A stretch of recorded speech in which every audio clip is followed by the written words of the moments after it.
السلام علیکم every one. آج ہم 4th کلاس کی EVS سے کچھ امپورٹنٹ کویشچنس ڈسکس کریں گے، وہ بھی فرسٹ لیسن کے. فرسٹ لیسن کا نام ہے خاندانی نظام تبدیلیاں.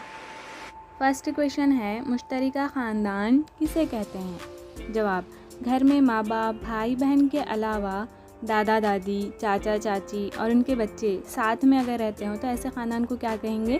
مشترکہ خاندان کہیں گے، جوائنٹ فیملی، جو کہ ماضی میں اکثر ایسے ہی ہوا کرتے تھے لیکن اب ایسا نہیں ہے. سیکنڈ کویشچن، ماضی میں اکثر کیسے خاندان ہوا کرتے تھے؟ جواب: مشترکہ خاندان. تھرڈ کویشچن، موجودہ دور میں کیسے خاندان پائے جاتے ہیں؟ آنسر: انفرادی خاندان. نیکسٹ کویشچن، ضعیف افراد کو آج کل لوگ کہاں رکھ رہے ہیں؟ جواب: بیت المعمرین، اولڈ ایج ہومز میں آج کل ضعیف افراد کو رکھا جا رہا ہے. نیکسٹ کویشچن، مشترکہ خاندان کس طرح انفرادی خاندان میں تبدیل ہو گئے؟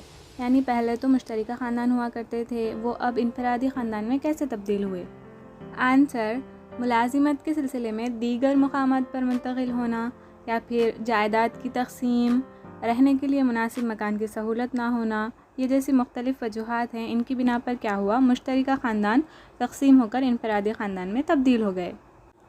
نیکسٹ کویشچن، گھریلو کاموں کو خود سے کرنے کے فائدے کیا ہیں؟ جواب: ایک تو بجلی کی بچت ہوتی ہے، سیکنڈ جسمانی ورزش ہوتی ہے، اور افراد خاندان کام کی قدر سے واقف ہوتے ہیں.